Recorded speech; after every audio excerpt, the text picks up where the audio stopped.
जाम जो होता है वो फ्रस्ट्रेशन के दौर पर दिखाई देता है। अब इस पर कोई कारगर दवा है या फिर मानसिक उपचार मौजूद है जो गुस्से को कम कर सकते हैं? क्योंकि इस गुस्से के वजह से शरीर को बहुत सारे नुकसान पहुंचते हैं। ये नुकसान तो आप बताइए, साथ ही इसे कंट्रोल में रखने के लिए क्या किया जाए?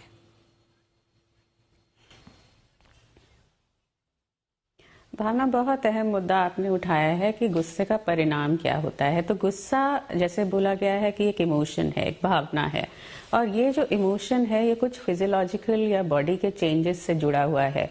जब भी हमारा गुस्सा बढ़ता है, आप देखेंगे कि हमारे मांसपेशियों में खिंचाव या तनाव बढ़ता है, दिल की धड़कन बढ़ती है, स्टमक में अजीब सा महसूस होने लगता है, ब्लड प्रेशर फ्लक्चुएट करने लगता है। तो ये जो सारी चीजें हैं ये शॉर्ट टर्म में अगर देखी जाए, अगर एक्यूट केस में है कि सडनली कुछ ऐसा हो गया तो उसका इतना बड़ा असर नहीं पड़ेगा। पर अगर ये क्रॉनिकली चलता रहे कि आपका तनाव का लेवल इतना है कि आप कंटिन्यूअसली आप इस स्टेट में है, जिसको हम सिंपैथेटिक हाइपर अराउजल की स्टेट बोलते हैं, तो उसका फिजिकल बॉडी पे बहुत इम्पैक्ट पड़ता है, जिसके चलते हेडेक्स रहना, neck pain, upper back pain रहना, ब्लड प्रेशर बार बार फ्लक्चुएट होने की वजह से बीपी की बीमारी हो जाना, स्टमक में एसिड ज्यादा प्रोड्यूस होने से हाइपर एसिडिटी, गैस्ट्राइटिस और पेप्टिक अल्सर्स हो जाना, और इसके साथ साथ जो बावल मूवमेंट है आपकी वो भी इससे इम्पैक्ट होने लगती है। तो लॉन्ग टर्म में यदि हम देखते हैं कि जो लोगों का स्वभाव एग्रेसिव है या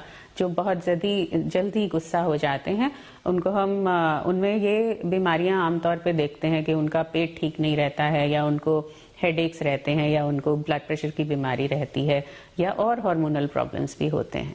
दूसरा जो आपने सवाल मुझसे किया कि क्या किया जाए, वंस यू अंडरस्टैंड, एक बार आप समझ लेते हैं कि आप गुस्से हो रहे हैं और इसका आप पे दुष्परिणाम पड़ रहा है, तो उस चीज को जस्टिफाई करना रोकना पड़ेगा। हमें उसके कारण को ढूंढना पड़ेगा, क्योंकि गुस्सा सिर्फ दबाने से नहीं चला जाएगा। हमें मन में गुस्सा आ रहा है लेकिन हम रिएक्ट नहीं करेंगे तो उससे कोई फायदा नहीं होगा, क्योंकि उसके जो फिजियोलॉजिकल इम्पैक्ट हैं वो तो हो ही रहे हैं।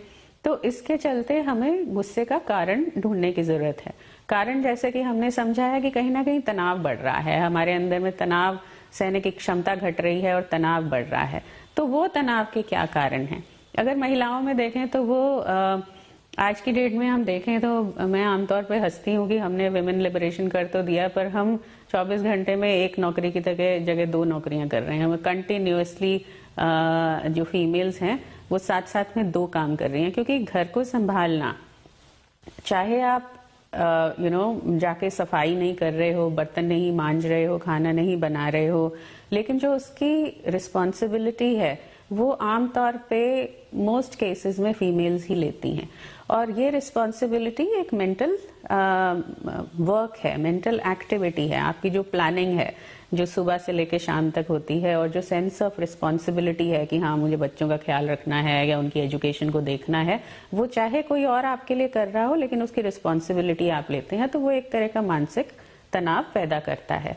साथ ही साथ आप वर्क प्लेस पे भी हैं, जहां पे भी आपको कई तरह के डिसीजंस लेने हैं, तो मेंटली आप एक्टिव हैं, आप इन सब चीजों को टैकल कर रहे हैं डेली बेसिस पे। तो यदि आपका तनाव बढ़ रहा है एक तरफ, तो आप उसको घटाने के लिए क्या कर रहे हैं?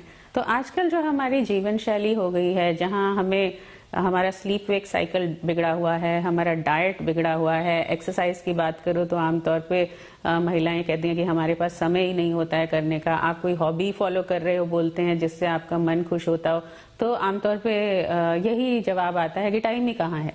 तो ये जो सारी चीजें हैं, ये बढ़ते बढ़ते एक स्टेज आती है जब आपका स्वभाव चिड़चिड़ा हो जाता है। आप किसी भी तरह के छोटी छोटी बातों को भी आप टॉलरेट नहीं कर पाते और रिएक्ट करने लग जाते हो। तो करना क्या है? यही करना है कि सबसे पहले हमें अपने तनाव के कारणों को समझना है, और फिर हमारे लाइफ को हमें एक तरीके से मैनेज करना है, जिसको हम स्ट्रेस मैनेजमेंट भी बोलते हैं, कि यदि तनाव आ रहा है तो हमें कैसे मैनेज करना है, हमें प्रायोरिटी किस चीज को देनी है। तो जनरली जब हमारे